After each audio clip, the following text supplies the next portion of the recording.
തിര first പാർട്ടിനേക്കാളും interesting ആണ് തിര 2 ആക്ച്വലി. കാരണം അതിന്റെ ഒരു ക്യാൻവാസും അതിന്റെ ഒരു ഇതൊക്കെ കുറച്ചുകൂടെ വലുതാണ്.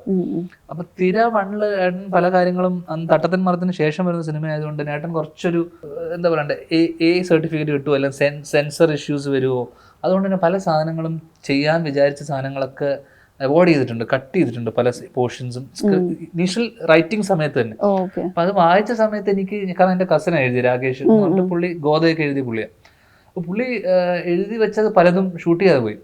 അപ്പൊ അത് അന്ന് ഏട്ടന് തട്ടത്തിൻ മറയത്ത് കൊടുത്തൊരു ബാഗേജ് അല്ലെങ്കിൽ ആ ഇമ്പാക്ട്. കാരണം നെക്സ്റ്റ് വരുന്ന സിനിമ ശ്രീഹാസൻ പടം ഒരിക്കലും എല്ലാ സെറ്റ് ഓഫ് ഓഡിയൻസിനും കാണാൻ പറ്റുന്ന രീതിയിലായിരിക്കണം എന്നുള്ള പുള്ളിയുടെ ഒരു നിർബന്ധം കൊണ്ട് തന്നെ കുറെ ഫിൽട്രേഷൻ നടന്നു. തിര 2 അങ്ങനെ ആയിരിക്കില്ല, കാരണം ഏട്ടനല്ല ഇത് ചെയ്യുന്നത്.